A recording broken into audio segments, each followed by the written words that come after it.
what you've learned playing in the Big 12, but what about early in the season, these early season games, in terms of how to approach it, what you're looking for, that kind of stuff?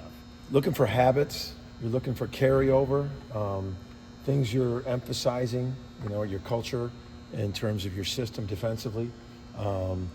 We've got to be better rebounding, and you're looking for is all five guys checking off. You're looking for execution, your systematic things is what you're looking for. I love the energy of this group. I thought in the game, like we came out, obviously opening night, there's we didn't get the stops that we wanted. They either scored or they got an offensive rebound early. And that's the thing about running. You can't run if you don't get a stop, they were getting a bunch. And I thought we went in a stretch where we got 11 stops in a row, and I think we opened it up and we were able to run.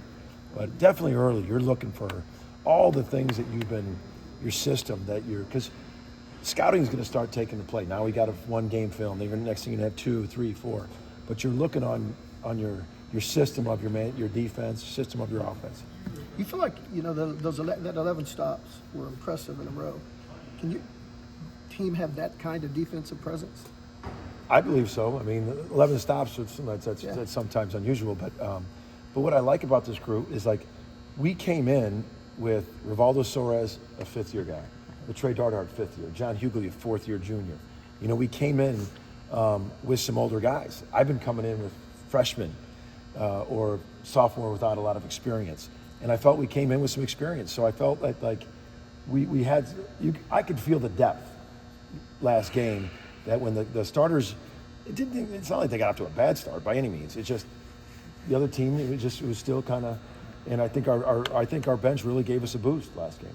How tough is it to figure out your rotations, and does a night like Monday help? Yeah, I think it's a good problem. It's a good problem. You just start thinking like who's playing well together. But I think everyone feels better when hey, you're playing these 9. I think everyone feels better than instead of wondering, God, am I going to get in or not get in? We had some guys off the bench that finished third in minutes, and right now you're just you're playing a rotation. You're figuring it out, and that's part of these early games. What's your thoughts on Mississippi Valley State? We got to rebound. One of their biggest strengths is they're athletic and they crash. They start 4 guys 6'6" or bigger. Very athletic. We're going to have to really defend, have our man-to-man principles in there. But they changed defenses. They played a lot of zone the other night, and you got to be ready for them to change defenses, play a zone, trying to muck up the flow of the game. But they're very athletic, and then they all 5 crash the glass. So rebounding, adjusting to the changing defenses, and really have our man-to-man defense against their athleticism. Porter, Jalon Moore had that hamstring in the second half the other night. Is he good to go for tomorrow? He'll be a game-time decision, but just don't want it with hamstrings as this early. You just want to make sure that you're not. You don't want it to be not 100%, because the way how hard he plays and athletic he plays, he's going to run full gas, jump. I mean, you don't want. So right now, he's not going to go. It'll be a game-time decision. Porter, you signed 2 in the early signing period yesterday. Yeah. Can you talk about those 2 guys? Absolutely. Start with Dayton. Forsyth from Dale. Just was a huge priority for us. I mean, being from the state of Oklahoma, being a 2-time state champion, vying for another one this year. But he's got so many off-the-chart championship intangibles. High IQ, tough, athletic. He can shoot it. The ball goes where it needs to go. And I think people are going to love him here. I mean, to see him on his visit, his mother showed me pictures of him in a Buddy Hield jersey, and then to sit there and talk to him at breakfast about wanting to help the Sooners win. I mean, you just get excited about young guys like that, and he's really good. Kawal Atak, I just think he's another one that has, he's 6'9", with a 6'11" wingspan, and identified him as one of the best shooters in the country. He can really, really shoot. He's going to continue to gain strength. He really wants to be good, but he's another one that I just think in what we do, up-tempo, he's athletic, 6'9", to be able to play that pace and to be able to shoot like he can. So I thought we added 2 really good guys that fit us that are very good. Has there been a change, or is there a balance toward high school recruiting, but if you don't hit, it's okay because of the portal. Absolutely, absolutely. We were not going into this saying we're going to sign 4 high school guys. It is right now, especially with one more cycle of 5th-year grad transfers. These like grad transfers next year again will have an extra year. So we went after who we felt fit us, and we got the 2 guys we were really after. We went after probably one more. We were max going to probably sign 3, but the fact that we didn't, we're fine. We got exactly who we wanted, and we'll wait and see how this year plays out. Do you think you might try to find a third? No, not. I mean, right now, no. Signing day. I mean, by the end of it's only a 1 week, so it's. I mean, this is who we signed early. We're not going to sign anybody else early, and then we're going to go through the year and really develop the guys we got and get them better and reevaluate when the season's over, like we always do. You can almost go without saying a kid like Dayton is #1 player in the state. That's just one you gotta keep in the state.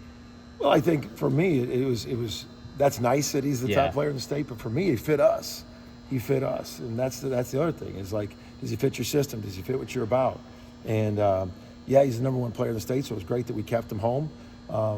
Because it got a little tricky there. I mean, Villanova came in and offered him late, and they have a lot of success with guys like Dayton and true point guards. But he's a true point guard, and but I play multiple point guards, and he's physical enough to handle, guys getting up in him. He's just a competitor. He doesn't get rattled. But it was for me. I'll never forget where I was. I was at breakfast with his mother, and she showed me on her phone the picture of him and Buddy, with the Buddy jersey. And then he started talking to Dayton about, man, I always wanted to win with Oklahoma, and just put the cherry on top. I mean, it was just a perfect fit for us. You mentioned playing multiple point guards with Javion and Milos. What did you see out of them in terms of playing off of each other in that season opener? It's exciting. They're going to see the pace. We're going to see 2 guys that can pass. They both can score. There's going to be nights, back and forth with that, but like together. You saw one time they were really trying to deny Los in the press, and Javion just broke free, got it. He brought it up. I mean, to have 2 guys that you have complete confidence against pressure, coming off ball screens, scoring, shooting. And I think you're going to watch them evolve. You're going to watch them grow game to game and have that evolve. But I just,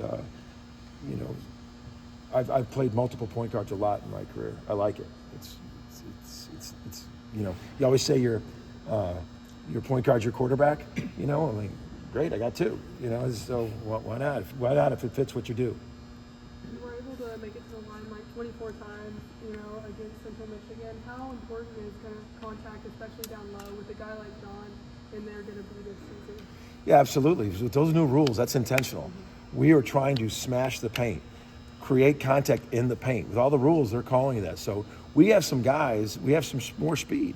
We have some guys that can get downhill and draw fouls, and it was intentional. We're trying to get to the bonus before the other team. We're trying to be more disciplined with us, showing our hands, and we're trying to get to that foul line. So I thought it was huge. We got to the bonus first, both halves, intentional. I thought guys were really trying to hit the paint, get fouled. John is a load down there. He draws fouls. Sam drew a foul down there. So we got post players that can draw up, and I think the whole country you're seeing that. People are trying to initiate contact going to the rim because it's being called on the defense a lot. Thanks, Porter. All right, guys.